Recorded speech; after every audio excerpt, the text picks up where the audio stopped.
қойға шөп салайық. Мал өсірсең, қой өсір. Пайдасы оның көлге өсір дейді. Ал кір балам. Сен қошақанға сал, мен қойға салайын. Ал сен кірді есікті анда тұр қазір емес. Ал бара. Менің әкем шебер, әрі еңбекқор. Бізде 4 түлік малдың барлығы бар.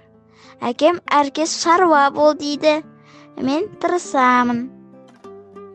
Ал балам, жылқы жеті қазынаның бірі қарамында. Жеті қазынаның бірі жылқы көлік, ішсең сусын, жесең ет.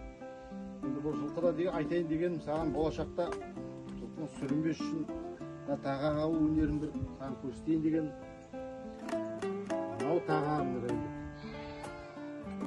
Тияғына тағамыз. Жылқы болашақта сүрінбеу үшін. Жақсы ма? Түсініп отырсың ғой да?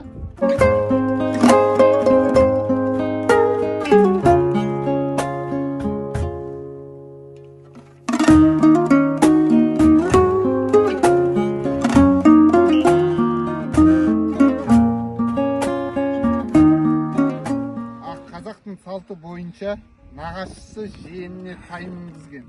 Жиен кел, саған тай мінгізейін. Ой бәрекелді, ал бой. Ал бисмиллахиррахманиррахим, мықты болады ақын.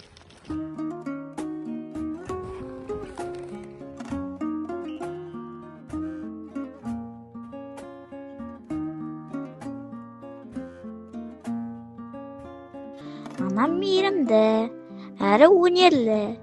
Анам әпкелерімді ісмерлікке баулайды. Анасын естіватсың. Балам қонақ келеді қазір. Солған көрпе тігіп жатырмын. Сен маған көмектесші балам, кел ою өрісші. Мынау қандай ою білесің бе? Қошқар мүйіз оюы. Соны мынаны әдемілеп кесіп маған бер, мен мына көрпешеге жапсырайын. Мен үйдің ер баласы болғандықтан қонақтардың қолына су құйып баталарын аламын. Біз үлкен отбасымыз. Әжем мен анам мал өнімдерінен түрлі тағамдар жасайды. Әкем шебер, анам өнерлі, мен еңбекқор баламын. Біз бақытты отбасымыз. Асыма. Екең бесін басыма. Вайымды қосып, жасақаным болсын.